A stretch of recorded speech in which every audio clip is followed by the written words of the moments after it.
Hola, soy Alison. Estaré acompañada de Marcos, mi compañero. Nosotros les hablaremos del Simple Past, o en español, pasado simple. Los temas que veremos de este será el verbo to be con Simple Past e it con verbo to be. Espero entiendan y comprendan. ¿Saben lo que es el pasado simple con el verbo to be? Pues para empezar tenemos que saber cuál es el verbo to be.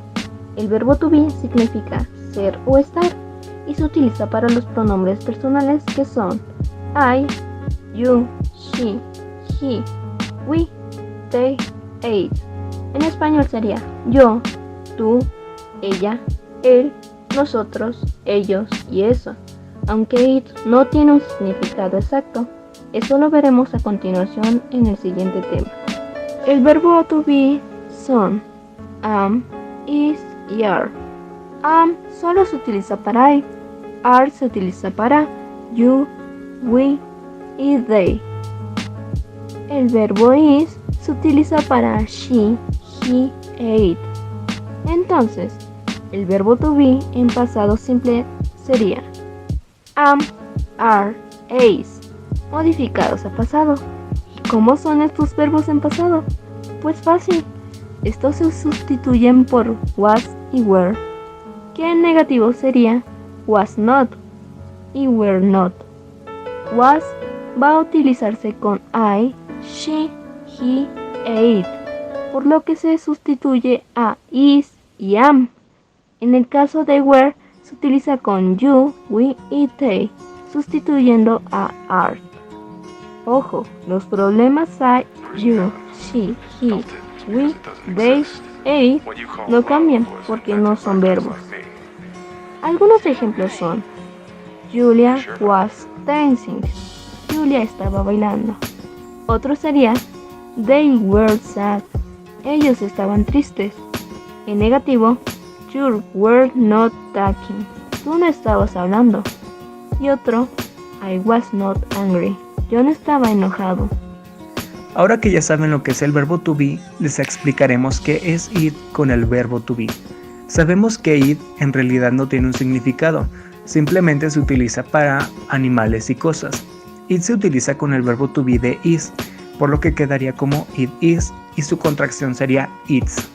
En el caso de la negación, se agrega después de is y quedaría como it is not, y su contracción sería it isn't. En inglés, todas las oraciones necesitan un sujeto. Por eso siempre hay que usar esta fórmula para el presente simple, la cual es sujeto más verbo to be más complemento. Entonces, en lugar de decir is a cat, se debería de decir it is a cat. Es un gato. Otro ejemplo es is a doll, que en realidad debería de ser it is a doll. Es una muñeca. Para empezar, ¿saben lo que es el pasado simple en inglés?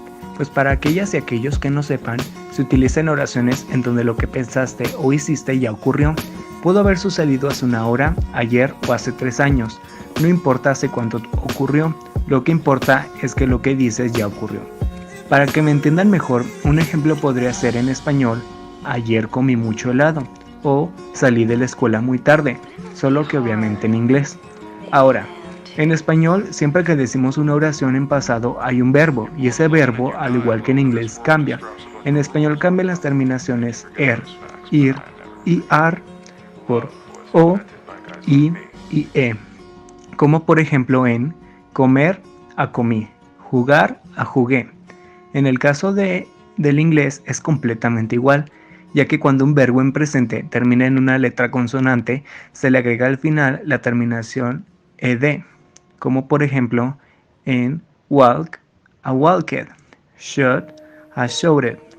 Para los verbos en presente que terminan en una letra vocal, se les agrega al final de y se convierte a pasado. Como por ejemplo love, a loved, arrive, a arrived. Ya que esto quedó claro, les enseñaremos cómo crear una oración en afirmativo, negativo y en pregunta. Para esto utilizaremos fórmulas que son muy útiles para explicar cómo crear una oración en inglés. La fórmula para una oración en afirmativo es sujeto más verbo en pasado más complemento. Por ejemplo, she played a lot with her ball. ella jugó con su pelota. Otro sería he lied to his aunt, él le mintió a su tía.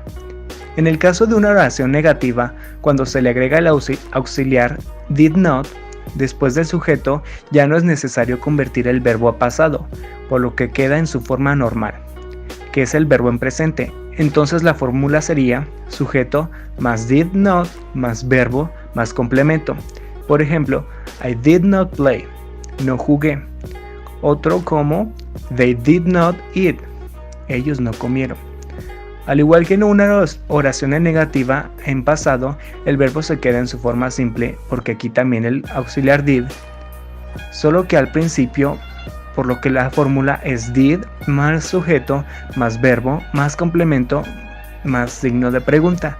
Por ejemplo, did you run to school? ¿Tú corriste a la escuela? Otro como did you see my toy? ¿Viste mi juguete?